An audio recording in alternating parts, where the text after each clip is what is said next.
This is Sarajevo, the capital of Bosnia and Herzegovina. It is an ancient town, ruled by the Romans, Ottomans, Habsburgs, Nazis and Communists. Today it is a free town.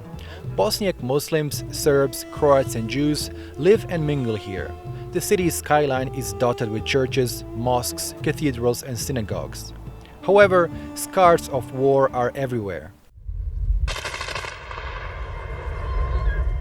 The 1992 to 1995 war tore up families, ravaged the country, redrew borders, and even changed the way religion is lived and practiced.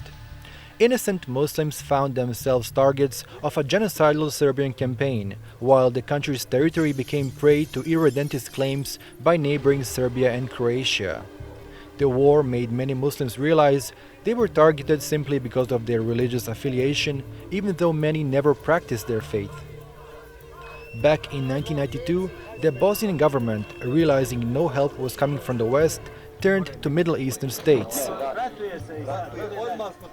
Saudi Arabia, Turkey and Iran answered the call.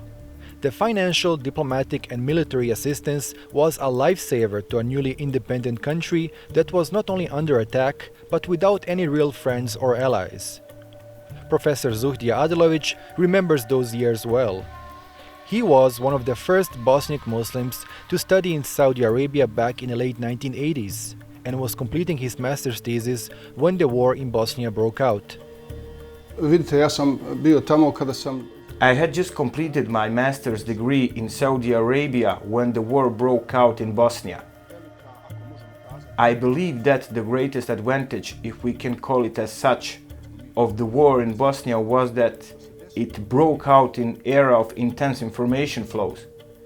When the first massacre occurred in eastern Bosnia, they were immediately aired on TV stations around the world. Everyone knew what was happening, and that created great emotions and empathy among Muslims through the world. They were very concerned about the plight of their brothers in Bosnia. Even though many of them had never heard of Bosnia before. I can clearly say that the war in Bosnia managed to unite the entire Muslim world for the first time in modern history. Everyone wanted to help. They wanted to protect Bosnia's Muslims. Such unity meant a lot for the global Ummah, for Muslims as a whole. Financial aid started arriving first through the humanitarian organizations, and later on the governments of Muslims country became involved as well. The arrival of aid from Muslim countries resulted in the establishment of a lifeline for Bosnia's beleaguered Muslims. However, sometimes aid came with strings attached. Islamic relief agencies, Muslim missionaries and Mujahideen fighters introduced Salafi interpretations of Islam which were at odds with the localized Islam as practiced by Bosnians. A Saudi government agency, the Saudi High Committee, published hundreds of thousands of Islamic books and distributed them for free throughout the country. They organized courses on Islam, Arabic language, and provided hundreds of scholarships for Bosnians to study in the kingdom. The simple and straightforward Salafi ideas they propagated were attractive to a population which had largely not practiced Islam under communism, but was nevertheless a prime target in a brutal war. After the war, the same countries that helped Bosnia defend itself sought to exert their influence in the post-war years. This building, the King Fahd Mosque and Cultural Center in Sarajevo, is a case in point. Officially inaugurated in the year 2000 by Prince Salman, now King of Saudi Arabia, it has been a meeting point of Bosnian Salafis for many years. Mirnes Kovac, a journalist with the Islamic community's Preporod newspaper, believes that it was the war that created a fertile ground for the dissemination of new religious ideas. The image of Bosnia in Saudi Arabia was that it was a country that was under communist regime, that religion was almost lost, that it was a very religion was under suppression, and on most of Bosnian people were non-religious. Actually, they lost their religion during communist atheist time and so on. So we know that Wahhabism has its very strong missionary component, and it simply found the fertile ground for the spreading of mission, and as was the case with Shia missionary activities of Iranians, they also that's the nature of missionary work. You work missionary. You work in mission organization with some background religious agenda, which we had a chance to see in many different, not just Muslim but also Christian organizations here. That, of course, that was the time in 90s that Saudi Arabia was competing strongly with Iran in Muslim world. So Bosnia was seen as a new battleground. Post-war religiosity among Bosnians of all faiths, Orthodox Christians, Catholic Croats and Muslim Bosniaks, tangibly increased alongside greater public visibility of religion. Among the country's Muslim population, there was a noticeable shift in the sense that many chose to consciously become practicing Muslims.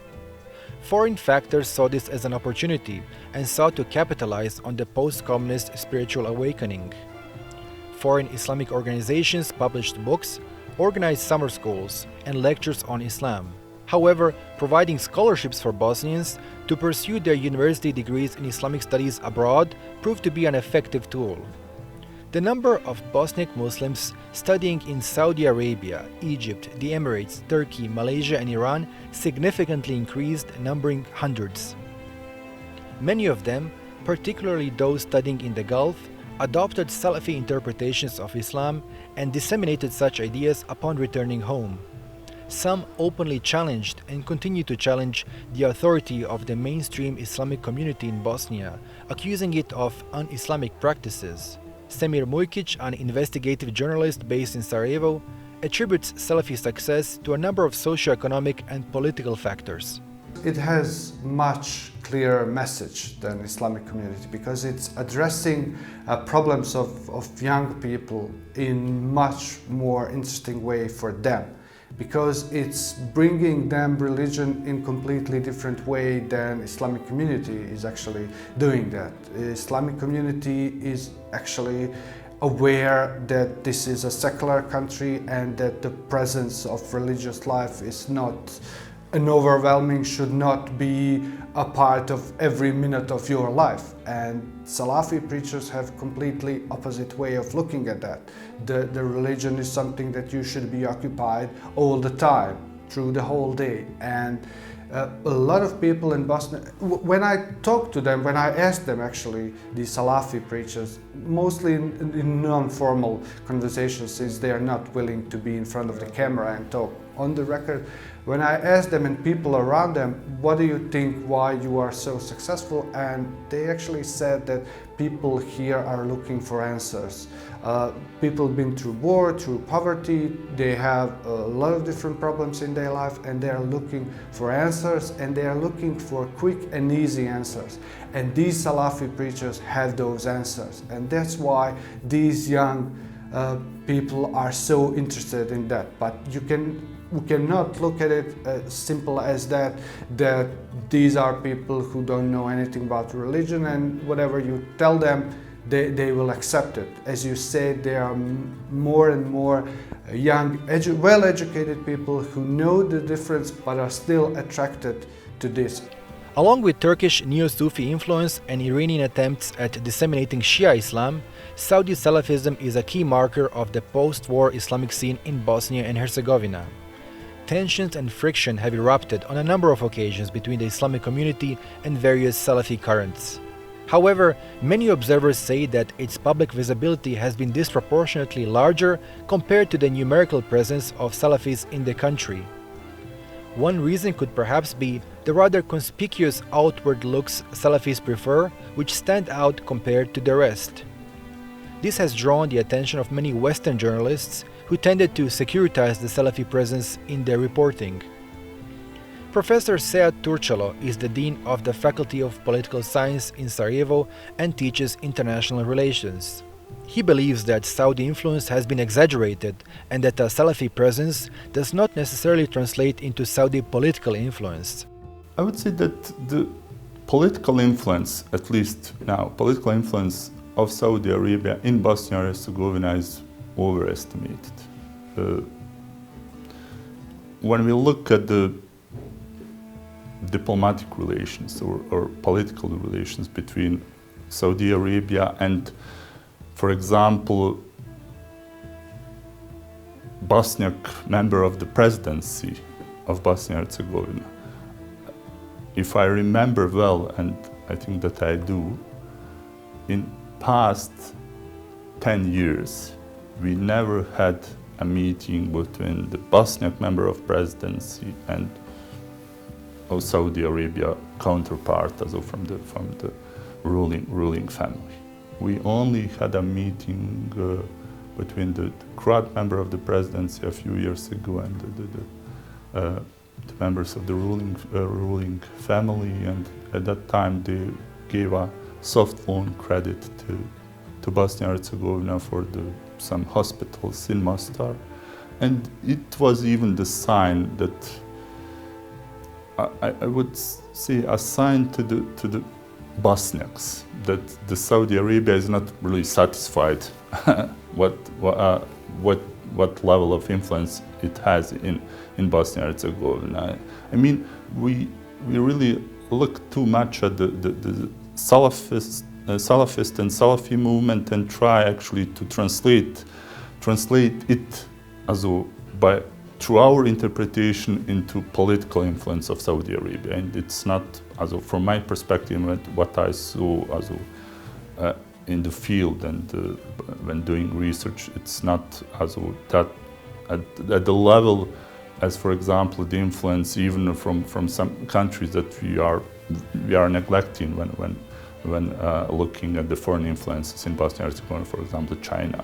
The post-communist Islamic revival has been associated with the dispersion of Islamic religious authority, a clear distinction between practicing and nominal Muslims, and the distancing of individuals from the institutionalized Islamic community to individualized religiosity. Though Salafism was introduced to Bosnia and sustained for many years by Gulf donors, it has slowly morphed into a localized, self-financing and hybrid movement. Though small numbers of Salafis have taken up arms and joined various militant groups in Iraq and Syria, a majority belong to the Pietist fraction and refrain from politics and violence. Bosnian Salafis form a loose network of non-governmental organizations that are very active online. Some recognize the authority of the Islamic community, while others do not. Some adhere to secular state laws, while others reject them. Some see inspiration in Saudi religious scholars, while others are more locally oriented. None have attempted to form Islamic political parties or introduce Islamic law in the country. A hybrid blend of Salafism is slowly emerging in this part of the Balkans, one that fuses the most suitable Salafi theological tenets with a modern lifestyle in a secular and multi-ethnic state.